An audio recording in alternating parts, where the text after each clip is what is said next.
Bonjour tout le monde, ici Anthony de chez Alias Entrepreneur pour une autre découverte pour entrepreneurs. Et aujourd'hui, on va parler de refonte de site web. Mais on ne parlera pas de refonte de site web du côté design, on va vraiment parler de comment optimiser son site web, comment savoir si son site web convertit, comment faire pour améliorer l'utilisation de son site web. Alors, j'ai vraiment hâte de parler de ça avec Geneviève de Champlain.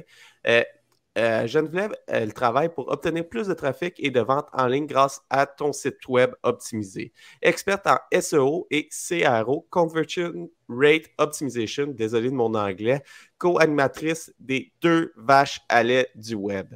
Alors, avant de commencer, j'aimerais faire comme d'habitude, faire quelques annonces. La première annonce que j'aimerais faire, c'est on n'en parle pas assez souvent sur le podcast, mais chez Alias Entrepreneur, on a une infolette qui vient à tous les lundis matin. Une infolette qui va vous aider des trucs et astuces à implanter dans votre entreprise. Alors, si vous n'êtes pas abonné à l'infolette, c'est gratuit. Allez vous abonner. À chaque lundi matin, vous allez recevoir un truc et une astuce. Et on envoie aucune promotion. En fait, quelques fois dans l'année, on fait les annonces de nos événements, mais c'est vraiment juste des trucs et astuces qu'on vous envoie à tous les lundis matins. Alors, allez vous abonner sur le site aliasentrepreneur.com, abonnement gratuit, puis vous allez pouvoir remplir le formulaire. Sans plus tarder, j'aimerais remercier les partenaires qui nous permettent de faire ce contenu-là gratuit, les infolettes, le podcast et toutes les vidéos et le contenu sur le site d'Alias Entrepreneur, c'est-à-dire la Banque nationale qui nous soutiennent depuis le tout début d'Alias Entrepreneur, le MEIE, le ministère de l'Économie, de l'Innovation et de l'Énergie, le réseau Mentorat, un réseau de mentors qui est partout au Québec. Vous avez besoin d'un mentor. On a eu un TikTok dernièrement qui a eu un énorme succès en parlant du mentorat. Où est-ce qu'on trouve un mentor? Le réseau Mentorat sont là pour vous donner un mentor. Vous avez de l'expérience en affaires, vous êtes un solopreneur, vous aimeriez ça aider d'autres personnes. Le réseau Mentorat recrute des mentors. Alors, dans les deux cas, le réseau Mentorat, c'est une super de bonne option pour vous. Vous voulez grossir votre entreprise. L'acquisition d'une entreprise, ça se fait ça l'aide beaucoup à la croissance. Vous voulez vous lancer en affaires au lieu de partir à un nouveau projet, vous pouvez acheter une entreprise. Le CETEC, le Centre de transfert des entreprises du Québec, est là pour ça. Dernièrement, sur TikTok, on a fait un autre sur le transfert d'entreprise, sur l'acquisition d'entreprise. On a beaucoup de questions, mais où qu'on trouve les entreprises? Comment qu'on fait? C'est facile quand on a un gros réseau de contacts, trouver une entreprise. Mais il y a plusieurs stratégies qu'on peut mettre en place pour trouver une entreprise et le CETEC sont vraiment là pour vous aider. C'est un organisme à but non lucratif qui est là pour vous aider. Et finalement, notre nouveau partenaire, le programme Persévérance. Là, je m'excuse, je vais lire la description parce que c'est vraiment, le programme Persévérance est vraiment là pour aider les entrepreneurs en difficulté. Et puis, il s'agit d'un programme personnalisé de formation et d'accompagnement unique en son genre, qui s'adresse d'abord et avant tout à l'humain derrière l'entreprise pour lui offrir le soutien dont il a besoin et l'aider à éviter l'échec de son entreprise. Ce programme vient combler un vide pour les entrepreneurs. À qui s'adresse-t-il? Aux entrepreneurs de partout au Québec qui vivent de grandes difficultés financières ou dont la santé physique et mentale est affectée par la situation. Le programme est ouvert aux entreprises de toute taille et de tout secteur d'activité. Alors, vous avez des difficultés financières, vous ne savez pas si vous avez des difficultés, vous ne vous sentez pas tout le temps bien, il y a des matins que vous ne voulez pas rentrer au travail, puis vous ne savez pas pourquoi, vous êtes un entrepreneur, ce programme est là pour vous. Alors, rappelez, il n'y a pas de gêne, il faut en parler. Vaut mieux prendre le problème plus tôt que plus tard. Alors, si vous n'êtes pas certain, appelez, puis ils vont être là pour vous aider. Alors, sans plus tarder, j'aimerais ça accueillir Geneviève. Salut Geneviève! Hello, hello. Ça va bien? Ça va bien, toi? Ah, ça va super bien. Je suis tellement content de te parler un matin parce que en 2023, on fait toute la refonte du site web d'Alliance Entrepreneur. Wouhou. Puis, il y a tellement de choses à prendre en considération, de plus que le looking graphique. Oui, il faut que ton site web soit idéalement beau, mais il y a des sites web qui ne sont pas beaux et qui convertissent énormément. Puis on va prendre l'exemple d'Amazon pour commencer. Pour ceux qui nous écoutent, si vous êtes en voiture, s'il vous plaît, allez pas voir le site d'Amazon pendant que vous conduisez. Mais pour Please ceux qui don't. sont à la maison, attendez d'être arrivé au bureau, allez voir le site d'Amazon et puis faites juste imaginer que ce site-là est un des plus gros sites transactionnels au monde et il n'est pas beau. Qu'est-ce que tu en Non. penses, toi? Honnêtement, je le donne souvent comme exemple à mes clients puis dans les formations que je donne. Amazon est terrible. Vraiment. Puis Jeff Bezos le dit lui-même, sérieux, le site, il est... Mais il est tellement pratique qu'il convertit à 9%. C'est énorme. Un e-commerce, c'est 1% en moyenne. Et si tu es en bas de 1%, c'est pas super bon. Là. Mais tu sais, on vise toujours 1%. Amazon, 9%. C'est incroyable. Et ça, je te parle là, des gens qui arrivent à froid sur Amazon. Pour les gens comme moi, qui sont Prime, c'est comme tout le temps, des repeats, c'est énorme. C'est tellement laid comme ça. Puis c'est quand même fou quand tu penses à ça parce que c'est 9% d'un trafic monstre, là. C'est pas Oh 9% de ouais. 1000 personnes, là, qui est Non. 90 personnes. C'est 9% de probablement des milliards de personnes Oh qui oui, vont sur par le site, là. jour. Moi, je serais curieuse de regarder leur Google Analytics. J'ai tout le temps voulu faire ça, genre de juste rentrer dedans puis être comme Oh my God. Ouais, 9%. C'est complètement fou. Puis c'est ça que je voulais commencer pour enlever les barrières que c'est pas parce que ton site web il est laid qu'il ne convertit pas. Puis Mm. c'est important, avant de commencer la refonte du site web, de regarder les métriques de conversion. Comment que les utilisateurs viennent? C'est quoi combien de fois que ton utilisateur revient sur ton site web? C'est quoi les métriques importants pour toi? Puis j'aimerais ça qu'on en parle. J'ai dit les métriques que moi je connais, mais j'aimerais savoir ton expertise pour savoir c'est quoi qui est vraiment important de regarder du côté utilisateur avant d'amorcer la refonte de son site web pour s'assurer que là, j'ai une photo, là, prendre une photo là, en date d'aujourd'hui, là, c'est ça que j'ai. Après, Mhm. je veux aller là, mais il faut mesurer où est-ce que je suis pour être capable de me rendre au point B. Mais c'est certain que tu vas regarder le temps passé sur le site. C'est important de s'assurer que les gens ils passent du temps, c'est très bien dit, mais que ce temps-là se prolonge de plus en plus à chaque mois. Parce que tu veux pas que les gens ils quittent tout de suite. Fait que si tu vois que tes gens ils quittent tout de suite puis que ça ne convertit pas, tu as vraiment un problème. Donc, tu vas regarder le temps passé. Jusqu'à récemment, on regardait aussi le taux de rebond. Cependant, avec Google Analytics 4, le taux de rebond est devenu le taux, je me souviens pas, là, mais ils ont comme fait le contraire, puis le taux de rebond n'existe plus. Fait que c'est comme pas une donnée à regarder. Mais moi, je me fie beaucoup sur le temps passé sur le site, puis aussi le flow. Fait que tu pars d'un point A, puis tu peux le voir dans Google Analytics, il va où? Il va au point B, et après ça, il fait ça. Il faut vraiment que tu regardes le flow. Donc, pour moi, c'est vraiment deux métriques importants. Combien de temps que la personne a passé sur le site, puis combien de pages qu'il a cliqué. Ces chiffres-là devraient augmenter chaque mois parce que tu veux t'assurer que tes gens ils restent sur le site. C'est une expérience d'aller sur un site web. C'est plus juste je vais sur le site, je fais une affaire, puis je sac mon camp. Là. Ce Si je n'est plus comprends ça. bien, c'est un peu comme en magasin, là, Oui, quand quelqu'un rentre en magasin, je veux qu'il rentre, je veux qu'il pose une question, qu'il regarde un premier produit, idéalement un deuxième produit, un troisième produit, un quatrième produit, puis finalement qu'il passe à l'achat.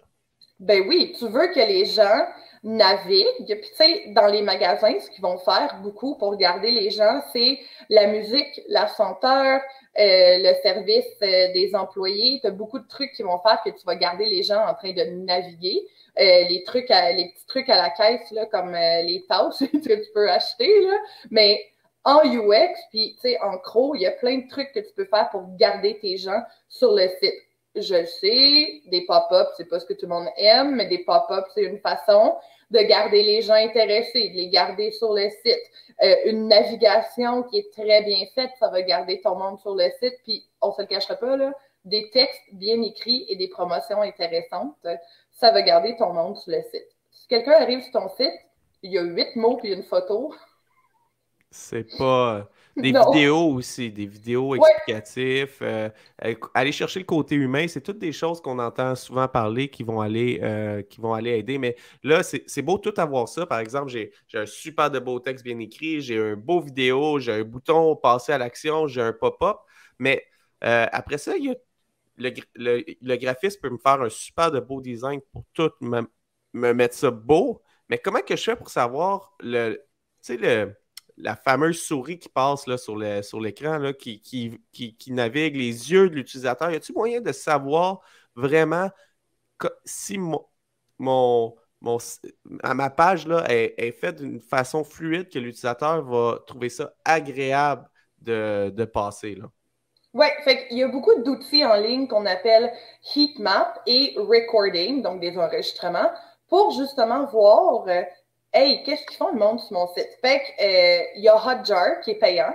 Sinon, moi, j'utilise Crazy Egg qui est aussi payant, mais tu as une version gratuite qui s'appelle Microsoft Clarity. Honnêtement, il y a beaucoup de professionnels qui sont en train de se convertir vers Microsoft Clarity parce qu'il est incroyable comme outil. Puis c'est gratuit, je trouve ça encore bizarre qu'il soit gratuit, sincèrement, mais il est nouveau, donc les gens veulent le tester. C'est un code que tu vas installer sur ton site qui va faire en sorte que tu vas voir justement où est-ce que les gens y cliquent, qu'est-ce qu'ils font, mais encore plus cool, un peu comme si j'avais une loupe, je peux regarder exactement ce que les gens y font. Les recordings carrément de ce qu'ils font. Après ça, en regardant ça, puis tu sais, tu laisses pas ça rouler 2 jours, là, tu laisses ça rouler plusieurs jours avant d'avoir des résultats, puis il faut que tu aies un trafic significatif aussi. Mais Tu peux tout voir. moi, je vais faire une parenthèse là-dessus. Je suis un maniaque de parenthèses. Alors, on J'adore. ouvre la parenthèse, OK? Quand on fait nos événements, les essentiels LTA, les soirées LTA, nos gros événements qu'on commercialise, puis qu'on met énormément de budget publicitaire, on va chercher un trafic qui est assez monstre du jour au lendemain. Alors, on augmente, tu sais, en pourcentage, c'est comme fois 5, fois 6 notre trafic habituel dès le lendemain qu'on lance les publicités. Et puis, on fait des landing pages qu'on appelle. Alors, je vais résumer. Là, on fait des pages d'atterrissage vraiment de nos publicités vers notre page d'acquisition. Et ce n'est pas notre site web traditionnel, c'est vraiment une page pour l'événement. Puis, on mesure vraiment toute la navigation. Moi, j'utilisais Hotjar parce que j'avais le droit à 1000 recordings par jour, 1000 recordings à la fois gratuits. Puis là, je repartais à un autre 1000 recordings, j'analysais. Puis, nous, dans ce genre d'événement-là, on se permet, on vise un taux de conversion alors d'un utilisateur qui vient sur le site et qui s'inscrit à l'événement entre 30 et 40 %. Là, c'est une grande variante. Ça dépend du type d'événement, du nombre de champs obligatoires. Alors, dépendamment de nos critères, c'est là que le taux de conversion varie un petit peu, mais on vise entre 30 et 40 % de chaque personne. Alors, chaque personne qui vient, je répète, sur le site, alors sur 10 personnes, je vise qu'il y a entre 3 et 4 personnes se sont inscrits. Puis là, c'est comme ça, si ça me coûte 1 $ amener une personne sur le site, ben, ça va me coûter 4 $ par personne inscrite grossièrement. Là. Je ne sais pas si ma mathématique est bonne en ce moment, mais on suit la logique. Là. Alors, non, la mathématique n'est pas bonne parce que 1 $, ça serait peu importe. On n'ira pas là. On est en podcast. Le but, c'est d'avoir du plaisir. Alors, on vise le nombre de personnes. C'est 3 à 4 personnes sur 10 personnes qui visitent, qui convertissent. Mais là, c'est arrivé dernièrement, là, quand on a fait l'événement des essentiels LTA, le dernier événement, là, OK? Je pense que je pleurais là, 2 jours après le lancement. Là, tu disais, on attend plusieurs journées, mais quand on fait des grosses promotions, on a un trafic qui est assez important pour voir rapidement. OK? On avait eu un taux de conversion, là, je ne me rappelle plus du chiffre exact, là, mais inférieur à 10 % solide. Là. Comme le monde venait et ne s'inscrivait pas à l'événement. OK? Puis c'était. Il lisait, là, puis là, j'étais avec Hotjar, je répète, on voyait vraiment, là, il partait, il lisait, il s'informait sur la page, il arrivait, il passait pas à l'action. Il y a de quoi qui les intéressait pas. Et finalement, c'était pas qu'il y avait quelque chose qui les intéressait pas. Au lieu de mettre un formulaire d'inscription rapide comme qu'on fait à tous les événements, nous, on est allé avec contribution volontaire. Alors, il fallait que tu choisisses ta contribution volontaire. Le tarif de base, c'était 0, mais tu pouvais choisir un montant. Mais en cause que ce n'était pas un formulaire rapide, que c'était un bouton de prendre une décision, la personne faisait « Ah, il faut que je prenne une décision », cliquait, regardait les choix et sortait. Il faisait comme « je vais le faire plus tard ». Et là, ça faisait que je n'avais pas de conversion. Mais la personne dit, je vais le faire plus tard. Ça veut dire qu'il faut que tu roules encore de la pub, qu'il revienne sur ton site web, qu'il le refasse parce que tu n'as pas été chercher les informations de base pour que la personne s'inscrive. Puis ça, c'est quelque chose qu'on a vécu, que je partage aujourd'hui. Mais comment que je fais pour savoir, tu sais, sur l'ensemble, c'est quoi les autres métriques que je peux avoir un contrôle à part mes formulaires d'inscription? Tes boutons, définitivement. Tu peux toujours avoir le contrôle sur les boutons. Puis, ce que je t'aurais suggéré à cette époque-là, c'était de faire des tests A/B. Donc, de partir avec des logiciels, par exemple, comme Crazy Egg, puis je sais que Hotjar, ils veulent l'intégrer bientôt, les tests A/B. Tu crées une page, qui est la page que tu avais, qui va le montrer à 50 % des gens. Et l'autre 50 %, tu crées une autre page qui est différente. Puis, tu regardes laquelle est meilleure. Honnêtement, moi, c'est comme ça que j'aurais fonctionné parce que sinon, tu n'as pas vraiment de façon de le savoir à part d'aller regarder ton Hotjar puis faire OK, je pense, il faut que tu fasses des hypothèses. Je pense qu'en changeant telle affaire, ça va faire tel impact. Mais là, tu es pressé. Tu es sur une campagne payante. Tu as un nombre de temps limité pour faire ça. Fait que l'idéal, c'est de partir des tests AB le plus rapidement possible. Surtout si tu le sais que tu vas avoir un trafic monstre. Tu sais, prochaine fois, pars-toi une deuxième page. C'est ça, c'est une très bonne exemple parce que quand que la campagne va correct, j'osais pas faire des changements majeurs parce que je me disais, ah, ça va correct si je fais un changement puis je baisse. Mais là, la stratégie du test AB, je pourrais prendre, on dit 50%, mais si ça va quand même correct, ça pourrait être seulement 25% de l'audience pour voir si j'ai une meilleure conversion. Puis c'est là Oui, qu'on peut décider de changer le bouton de plage, changer l'auteur de la vidéo, rajouter un deuxième formulaire. Puis ça m'apporte à la question, on devrait avoir combien de boutons sur une page pour passer à l'action? fait que sur le web, il faut considérer que, excusez le terme, mais tout le monde est nono. Fait qu'il faut dire aux gens quoi faire. Donc, il n'y a pas vraiment de limite de boutons, mais tu devrais en avoir un, au moins à chaque gros paragraphe qui donne beaucoup d'informations. Parce que tu ne veux pas que les gens aient à remonter pour voir le bouton. Tu veux que ça les suive partout. Donc, ils font juste scroller, puis il y a un bouton. Ils scrollent, ah, il y a encore un bouton. Fait qu'il en faut un le plus souvent possible. C'est certain qu'en arrivant sur le site, ce qu'on appelle le hero, donc la section qui est en haut, il faut en avoir un tout de suite. Il faut voir le bouton. Mais après ça, tu as un paragraphe. Mets un bouton. Après ça, tu as un paragraphe. Mets un bouton. Il y a beaucoup de gens qui me disent, ouais, mais ça fait trop de boutons. Non, non, ça n'en fait pas trop. Il en faut des boutons. Les gens ont une mémoire courte. Ils ne veulent pas avoir à remonter pour aller chercher l'information. Il y a un livre qui est très bon qui s'appelle Don't Make Me Think, qui veut dire fais-moi pas penser. Fait que quand tu es sur un site web, justement, tu ne veux pas avoir à penser à où est-ce que je vais pour trouver ça. Et le moins possible. Puis, tu sais, je sais que toi et moi, on fait du ski. Le bon exemple, c'est la plupart des stations de ski, leurs sites web sont vraiment poches parce que tu fouilles tellement longtemps pour trouver de l'information pertinente, genre les heures d'ouverture, les billets, l'école de ski, c'est ridicule. Attends, le pire, j'étais allé sur le site de la montagne J-Peak dernièrement sur mon téléphone et je voulais voir le nombre de pistes ouvertes.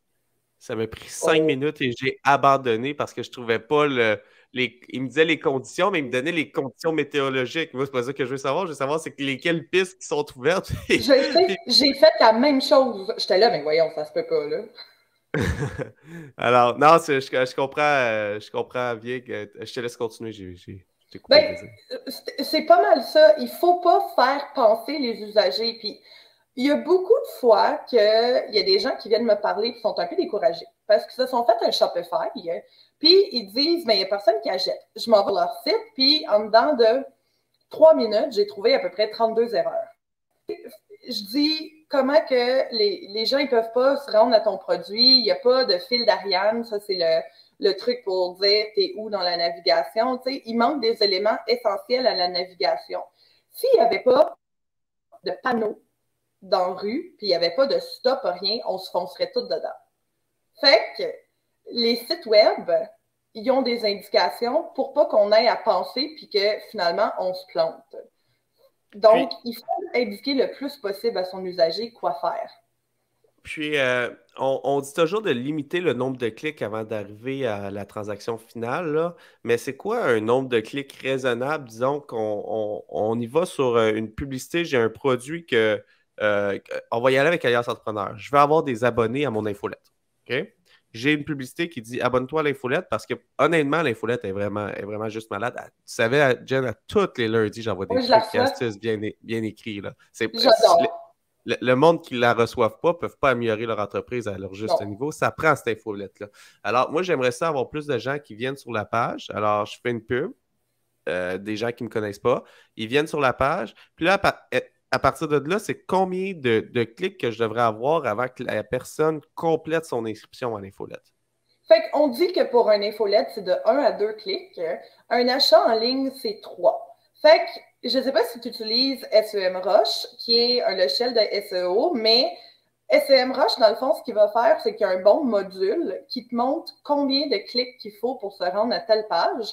Puis, en haut de 3, il te met une erreur. Fait qu'il va comme le mettre en rouge. Ouais, c'est super cool. Là. Il va comme le mettre en rouge, puis il va te dire, ouais, il y a beaucoup de clics, tu devrais penser à améliorer ta page. Fait que l'idéal, dans un monde idéal, un formulaire, c'est un clic. Tu cliques, la pub, tu te rends à la page, puis ton deuxième clic, c'est pour t'abonner à l'infolette. Fait que tu comprends qu'il faut que tu aies un copy de la mort. Il faut que tu convainques les gens de t'abonner tout de suite. Quand c'est un achat en ligne, surtout quelque chose d'un peu plus cher, plus c'est cher, plus les gens vont devoir y réfléchir, c'est certain. Tu devrais aller à 3 clics. Sincèrement, avec Amazon, j'ai déjà acheté des affaires à 500 $, puis ça m'a pris 3 clics. Il faut suivre cette... Ouais. Faut suivre cet exemple-là, tu sais. Les gens ne devraient pas avoir, même s'il y a des couleurs, différents styles, il ne faut pas avoir à cliquer 12 000 fois parce que les gens se frustrent. Puis c'est vraiment niaiseux, mais il faut penser à l'ergonomie aussi. Les gens ont mal aux mains, aux poignets. On est tout le temps sur nos maudits selles. On est tout le temps avec nos maudites souris et ça fait simplement poche de devoir cliquer non-stop. C'est de plus en plus, on n'en parle pas, là, mais l'ergonomie, c'est de plus en plus important sur le web. Et il faut adapter nos sites web aux gens qui sont moins mobiles, qui voient moins bien. Fait qu'il faut que ce soit facile de trouver l'information. Très facile même. Il faut que ce soit in your face. Plus in your face que ça. Ça n'existe pas. Non, c'est ça. Il faut que ce soit vraiment in your face. Puis les gens ne comprennent pas ça. J'aime ça comparer au magasin. Tu sais, depuis longtemps, le magasin physique existe, mais toute l'ergonomie d'un magasin, quand tu rentres, l'expérience client, tu arrives au kiosque, tu as des goodies que tu peux rajouter au final dans ton panier, de la méthode que ça fonctionne. Les produits plus chers sont placés d'une certaine manière pour que tu puisses les voir, les toucher, avoir un conseiller qui vient. La même chose sur ton site, tu peux avoir un pop-up qui te pose des questions sur des produits plus compliqués. Auriez-vous besoin d'aide, etc. Alors, il y a beaucoup de choses en ligne. Exactement, il y a beaucoup de choses qu'on peut faire de ce côté-là. Puis là, moi, ça va m'amener à mon dernier sujet que j'aimerais qu'on aborde ensemble aujourd'hui, qui est dans la refonte du site web d'Alias. Alias, c'est un site d'information. Okay? On investit énormément en SEO. À l'interne, on rédige beaucoup de textes, on améliore nos textes, on veut sortir sur ces textes-là. Mais la manière qu'on a pensé le site actuel, on va y aller historiquement. Historiquement, j'étais un genre de cours en ligne où est-ce que j'avais mes catégories. On rentrait, une fois qu'on était connecté, on rentrait. J'avais la catégorie finance, marketing, ressources humaines, leadership. Puis là, j'avais un pourcentage d'avancement. Puis ça, j'aimais ça parce que les gens arrivaient puis ils voyaient le nombre de vidéos qu'ils avaient regardées dans cette catégorie-là. Puis ça, naturellement, quand tu vois un pourcentage pas avancé, tu veux revenir pour voir les vidéos que tu n'as pas ou les articles que tu n'as pas lus pour avancer puis compléter ta catégorie de base, exemple, en financement. Quand on a refait le site, il y a de cela environ 2 ans, on a fait une étude, on est allé chercher des utilisateurs puis on a demandé, aimeriez-vous avoir une navigation contrôlée comme qu'on faisait avec un genre de cours, ou vous aimeriez avoir une navigation plus libre à la Google, qu'on arrive, on cherche quelque chose, on tape la recherche, on va chercher l'information, puis après ça, on l'a trouvé, puis on va chercher quelque chose d'autre. Puis là, tu peux mettre les choses que tu as lues versus les choses que tu n'as pas lues, puis on est allé vraiment dans cette optique-là en travaillant avec les utilisateurs. Mais j'ai remarqué, avec le temps, là, ça va faire 2 ans qu'on roule cette version-là en ce moment, que les utilisateurs ne reviennent pas pour aller chercher des choses qu'ils ne connaissent pas. Parce que naturellement, ils viennent pour rechercher des choses qu'ils recherchent. Mais le but d'Alias, c'est aussi éduquer sur des choses que tu ne connais pas. Si je ne sais pas qu'une convention d'actionnaire existe, je ne ferai pas de recherche pour savoir c'est quoi la convention d'actionnaire. Non, si je ne sais pas c'est quoi un ratio comptable, je ne ferai pas la recherche sur ce ratio comptable-là. Alors, je trouve qu'il y a un manquement dans le site web. Et puis, j'aimerais ça attaquer ce changement-là pour faire un changement majeur où est-ce que oui, on peut venir chercher de l'information, mais aussi, on peut avoir des playlists qu'on appelle des listes de contenu structuré où est-ce qu'on peut avancer dans sa progression. Alors, on parle quand même d'un changement majeur. Et puis, comment que je fais pour m'assurer que ce changement-là, il n'y a pas d'impact négatif sur qu'est-ce qui se passe actuellement? Fait que c'est certain que tu as fait la bonne chose, premièrement, de faire des tests avec des usagers. Fait que tu sais, ce qu'on appelle usability test, tu as très bien fait, mais il va falloir que tu en fasses plus. C'est certain que toi, tu serais probablement dû avec le nouveau site pour faire des tests AB. Donc, d'afficher une page et une façon de naviguer à certaines personnes, et l'autre pourcentage va voir d'autres choses. Ça, c'est probablement ta meilleure façon de procéder. Ça va vraiment être de tester. Tu peux ajouter, tu sais, un peu comme l'allée, quand on est à l'épicerie, puis il y a plein d'affaires dans l'allée que tu peux acheter quand tu attends pour la caisse. Quand quelqu'un est dans un article, mais je pense que tu le fais déjà, il faudrait juste que ce soit peut-être plus évident, c'est de dire, voici ce qui pourrait aussi vous intéresser. Tu sais, de garder les gens vraiment sur le site, d'avoir des exit intent pop-up, mais je pense que vraiment les usability tests du début, donc faire des tests avec plus d'usagers potentiels, puis c'est eux vraiment qui vont te donner la réponse. Donc, ça va être très intéressant de faire ça, des tests AB, dès que c'est en ligne, là, tu peux commencer à activer des tests. Puis, c'est un super de bon point avec ça. Puis, nous, on l'a fait beaucoup en amont. On a fait des groupes de discussion. Désolé. On a fait des groupes de discussion, on a fait des sondages, puis on est vraiment allé avec cette data-là. Mais j'ai fait une erreur que Serge me enseigné à quelques reprises, où est-ce que, je me rappelle plus du nom de la compagnie, mais je vais résumer de qu'est-ce que j'ai compris de l'erreur que Serge m'a expliqué. C'était qu'il y avait une compagnie qui a investi des centaines de milliers de dollars en marketing pour faire de la recherche pour développer un nouveau produit. Okay? Puis le nouveau produit, c'est un produit haut de gamme qui allait se vendre un bon prix. Puis, quand ils sont arrivés à la couleur, le monde disait hey, ce produit-là, il faut qu'il soit jaune, il faut qu'il soit rouge parce que ça l'avance. Ils ont fait beaucoup d'études sur la couleur du produit, sur le format du produit. Puis, quand ils ont lancé le produit ne se vendait pas. Pourtant, tout était là. Les stats étaient là, les sondages étaient là, toute l'étude préliminaire avait été bien faite, mais il y avait une information qu'on vient de mentionner qui manquait à cette étude-là. C'était est-ce que tu l'achèterais s'il est jaune? Ça a beau être la meilleure couleur, ça a beau être qu'est-ce que tu aimerais avoir, mais est-ce que tu l'achèterais s'il est jaune? Puis la réponse, c'est non. Non, jaune, pour moi, je me prendrais pas avec ça jaune. Ça me le prend plus neutre. Mais jaune, c'est la bonne couleur à avoir. Tout le monde va l'acheter jaune, mais pas moi. Puis là, c'était ça pour tout le monde qui a répondu au sondage. Puis c'est un peu le parallèle qui est, tu as beau demander à ta clientèle, mais après ça, c'est test avant de l'implanter. Puis ça, je trouve que c'est un très bon conseil que je vais appliquer pour cette refonte du site web-là, qui est, une fois que je vais avoir un premier concept, je vais l'envoyer dans une base de test pour voir est-ce que l'utilisateur apprécie, est-ce qu'il reste plus de temps que mon utilisateur actuel sur mon site web. Puis je vais piéger des gens. Je vais envoyer le même site web aussi pour voir le comparable. Mon site web actuel, est-ce qu'il convertit plus que la refonte que je vais faire? Parce que quand on se met à investir massivement, il faut avoir le résultat. Ça, puis, il ne faut jamais assumer en web. Fait que, tu sais, les gens qui disent « Ah, je sais que si je fais ça sur mon site web, ça va se vendre. » Tu ne le sais jamais. Mais jamais. N'assumez jamais. Oui, tu peux connaître ton public cible comme le derrière de ta main, mais ça ne veut rien dire. Ton public cible en personne, puis sur le web, c'est deux personnes complètement différentes qui ont deux façons d'agir complètement différentes. Fait que ton persona public cible, appelle-les comme tu veux, tu le connais jamais autant bien que si tu fais des tests. Puis pour les gens en e-commerce, faites-vous une faveur, parlez à votre département de service à la clientèle. Demandez aux gens quel genre de questions qui leur sont posées. Ça va vous aider à améliorer votre site web. Si vous avez quelqu'un en service à la clientèle, bien sûr, c'est peut-être vous, mais pensez à toutes les questions que les gens vous demandent. Puis ça, c'est une très bonne...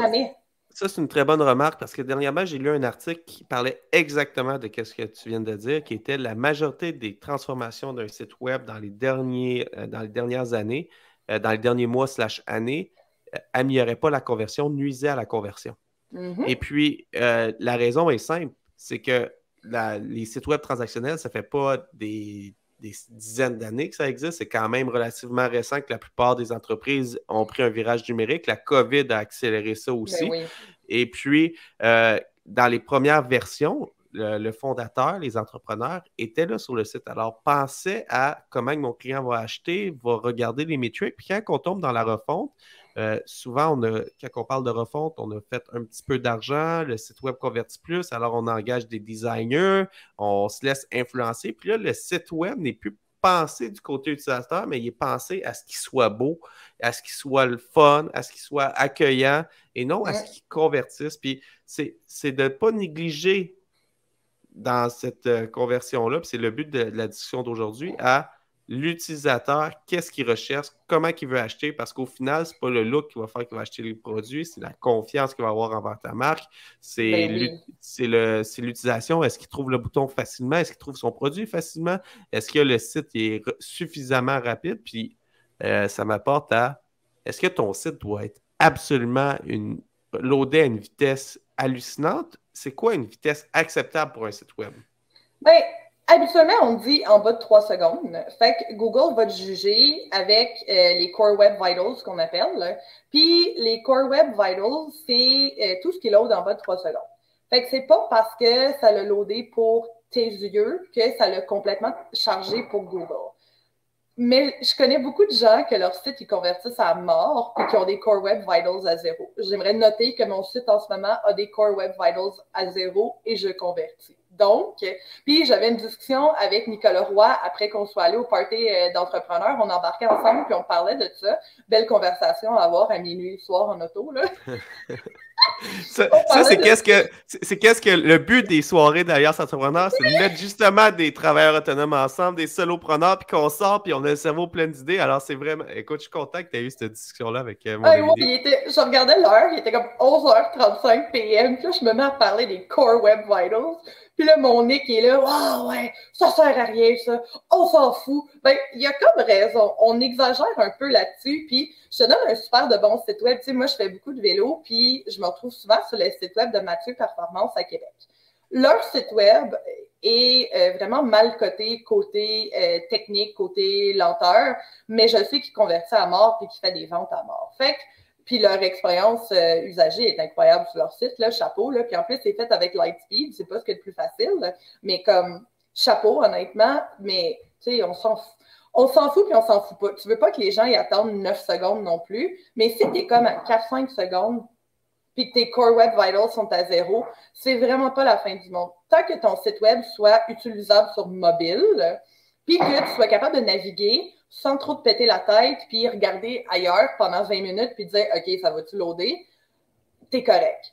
Faut juste faire attention, les gens qui sont hostés genre par GoDaddy à 3$ par mois, Bluehost et tout, ben ça c'est non. Ça va mener à rien. Après ça, tu commences à mettre des plugins comme Elementor, tu fais des formations en ligne, puis ça gèle pour tout le monde. Ça, c'est pas bon. Ça, tu veux pas ça. Mais il faut pas délirer sur la cote que Google va nous donner non plus. Notre site va pas fermer, puis oui, notre site va continuer à apparaître dans les résultats de recherche. Faut pas paniquer. Ben, c'est exactement ça que j'aimerais en parler parce que j'ai l'impression que c'est un peu plusieurs spécialistes en optimisation de site web. La première chose qu'ils vont dire, c'est ton site est lent, puis ils vont essayer d'aller chercher le contrat avec le site est lent. Le nombre de personnes qui m'ont approché dans la dernière année en disant ton site est lent, c'est ça qu'on va attaquer en premier. Je suis comme, je suis pas sûr que c'est ça la première chose que j'attaquerais, tu sais. Parce qu'à un moment donné, l'optimisation de la vitesse, il y a un coût, mais comme entrepreneur, comme propriétaire, Alliance Entrepreneur reste une petite entreprise, comme propriétaire de petite entreprise, d'OBNL, de petite OBNL, directeur général, je n'ai pas les moyens de dire je vais mettre X nombre de milliers de dollars dans l'optimisation de la vitesse, mais j'aurais pu ce X nombre de milliers de dollars-là pour créer un nouveau contenu, pour améliorer la navigation du contenu. Je ne dis pas que ce n'est pas important, comme tu as dit. Si tu vas sur ton site et c'est fatigant parce que c'est lent, si c'est fatigant pour toi, c'est fatigant pour l'utilisateur. Mais si c'est acceptable, après ça, passe à la prochaine étape, c'est une prochaine étape. Puis c'est de faire attention à, OK, oui, le spécialiste me dit ça, mais est-ce que mon utilisateur me dit vraiment ça aussi? Fait que j'aimerais juste amener un doute qu'il y a peut-être des contre-validations à aller chercher des deux côtés. Là. Ben oui, les gens qui connaissent pas ça, ils se font écrire des trucs comme ça non-stop. Tu sais, ton site web est lent, on va travailler là-dessus. Écoute, il faut prendre ça avec un grain de sel, là. Si vraiment les usagers disent « Écoute, je ne suis pas capable d'aller sur ton contenu parce que c'est là, mais tu devrais le savoir toi-même », La première chose que tu devrais faire, c'est regarder ton hébergement. Si tu as le petit hébergement de GoDaddy, peut-être penser à switcher. Il y a des excellentes compagnies d'hébergement qui sont au Québec là, qui offrent des serveurs là, vraiment de la mort, puis un support technique de la mort. Fait que pourquoi pas changer avec quelqu'un qui est ici. Là. Moi, c'est ce que je dis aux gens, hébergement, hébergement, hébergement. C'est la première chose à faire. Puis on a fait un beau podcast aussi pour ceux qui sont avec WordPress puis qui trouvent que leur site est là. On a fait un beau podcast avec Satellite WP. J'oublie, j'ai un blanc de mémoire sur son nom. Je m'excuse complètement. On va travailler avec lui dans les prochains mois pour optimiser le site web d'Alias, mais c'est un service d'optimisation du site web à un coût mensuel qui va toujours garder ton site web à jour, tes cores à jour, puis qui est très raisonnable comme pricing. Alors, tu sais, des fois, c'est pas nécessairement aller sur on n'a pas toujours besoin de la Ferrari. Des fois, on a besoin d'une voiture convenable qui fait le chemin qu'on a besoin de faire. Alors, regardez ça. Puis je voulais juste terminer là-dessus que c'est pas uniquement le design. Ton site peut être laid et convertir, de faire attention à la refonte, de s'assurer c'est quoi mes métriques actuelles pour qu'après ça, on aille mesurer les métriques. Si on a perdu de l'achalandage, parce qu'on peut faire une refonte puis pas avoir pensé au SEO, perdre l'historique du SEO aussi. Là, on n'a pas parlé beaucoup, là, mais il y a beaucoup de choses à faire attention dans une refonte de site web, mais c'est pour ça que c'est important. J'aimerais terminer là-dessus, puis je vais te laisser le mot de la fin à toi aussi, Jen, mais à prendre l'état actuel, puis regarder. Puis là, j'ai vraiment, moi, j'y avais pas pensé, mais faire des tests A/B, de commencer, pas faire un changement de masse d'un coup, de commencer avec des changements, peut-être commencer aussi avec des landing pages, si on n'est pas sûr Ouais. de la profondeur, commencer en faisant juste une page, OK, ça convertit mieux que ce que j'ai actuellement, puis après ça, prendre ces formats-là, puis y aller. Fait que d'y aller par morceaux et non faire comme, ça fait longtemps, le site il est laid, on refait toute l'image de marque, on refait tout d'un coup, ben là, le risque est plus grand. Là. Ça fait vraiment mal, ça, sincèrement. Puis surtout, si tu ne penses pas à ton SEO, disons que tu n'as pas fait de redirection 301, redirection 301 qui va devenir ton meilleur ami en faisant une refonte de site web. Quand on change tout, one shot, je te donne un bon exemple. Tu sais, on est au mois de janvier, les gens ont des résolutions. Écoute, du jour au lendemain, je vais perdre 50 livres, je vais manger mieux, je vais courir chaque jour. Tu ne peux pas tout changer one shot. C'est la même chose sur un site web. Il faut y aller par étapes. Je travaille présentement sur un gros site web d'une station de ski, d'ailleurs, je ne peux pas dire le nom. Puis, ils sont en train de refaire le site web, mais on va y aller par étapes. Fait que ça ne changera pas tout du jour au lendemain. C'est ça qu'il faut faire. Il ne faut pas tout changer du jour au lendemain. Prends le temps de tester, prends le temps de parler à tes usagers, prends le temps de mapper tes URL, puis surtout, prends le temps de nettoyer tes URL. T'as-tu des URL qui ne t'intéressent plus, qui sont désuètes, qu'il n'y a pas de visite? Enlève-les. Ça ne va rien changer. Ça va même être mieux pour ton site. Tu vas avoir plus du contenu de qualité. Il faut faire le ménage d'un site web une fois de temps en temps, tu sais. Puis c'est un super de bons conseils. Puis pour ceux qui nous écoutent, là, le URL, c'est la barre en haut où est-ce qu'on marque, exemple, google.com. On va aller sur aliasentrepreneur.com. Après ça, on va dans l'onglet abonnement pour s'abonner à l'infolette. Mais on y va comme ça. Puis Jem, j'aimerais conclure par cette année, on va aller en ski ensemble au moins une Oui, fois, une soirée. J'aimerais ça qu'on il y a de l'annonce la neige. publiquement sur les médias sociaux. Puis on va inviter tous les entrepreneurs à venir en ski avec nous. Puis là, je vais Oui. être visité dans ton coin. Moi, je skie toujours à Offord. C'est ma montagne, c'est mon bébé. Moi, je C'est suis à à côté de chez Bromont, moi. mais c'est correct. Je peux aller à Hartford. Non, on va aller à Bromont cette fois-là. On va sortir. Ça va être plus proche. C'est plus milieu Sherbrooke-Montréal. Alors, on va annoncer C'est vrai. prochainement une soirée qu'on va aller skier à Bromont ensemble. Puis, on va avoir bien du fun. Fait que tous ceux qui veulent se joindre, qui sont des maniaques de plein air, qui veulent jaser site web, qui veulent jaser business, on va faire une activité de réseautage à, Ouais. à Bromont. J'annonce pas encore la date aujourd'hui parce qu'elle n'est pas encore décidée. Il faut se parler pour être sûr que les deux sont disponibles. Ouais. Puis, on va avoir bien du fun ensemble, aller jaser business, puis en plein air, puis juste avoir du plaisir. Alors, pour ceux qui veulent attaquer une refonte de site web, qui n'aiment pas leur site web actuel ou qui veulent améliorer leur performance, écoute, allez-y par petits pas. Attaquez Mm. pas le c'est pas un gros sprint qu'il faut tout refaire. C'est OK, c'est quoi qui ne fonctionne pas actuellement? C'est quoi que je veux améliorer? Puis commencer par le tester. Puis ça, Ouais. c'est qu'est-ce que je retiens parce que initialement, moi, je partais en Lyon, là, puis je reviens en arrière par OK, non, on va tester des nouvelles pages, on va tester des nouvelles façons de faire, on va tester des nouveaux templates. Puis une fois qu'on va trouver une recette qui performe bien, on va l'appliquer à plus de Petit à pages. petit. Hein? petit à petit. C'est ça, Ex- une refonte de site web. Exactement. Puis après ça, on va arriver avec quelque chose de plus performant. Alors, restez à l'affût. Le site web d'Alias va revoir le jour. Merci beaucoup. Ceux qui ils nous écoutent, ça fait déjà 40 minutes qu'on parle. Ça veut dire probablement que vous avez aimé ça. Je vous invite à vous connecter sur LinkedIn avec moi ou avec Jen. Elle est très présente aussi sur LinkedIn. Et puis, écrivez-nous. Ça fait toujours plaisir d'avoir vos opinions, vos questions, vos points de vue. J'aimerais aussi remercier la Banque nationale, un partenaire qui nous soutient depuis le tout début d'Alliance Entrepreneur, le MEIE, le programme Persévérance, le réseau mentorat et le CETEC, le Centre de transfert des entreprises du Québec. Sur ce, je vous souhaite une excellente fin de journée et puis on se reparle la semaine prochaine pour une autre découverte pour entrepreneurs. J'ai vraiment hâte de voir en ski à Bromont prochainement. Moi aussi. Puis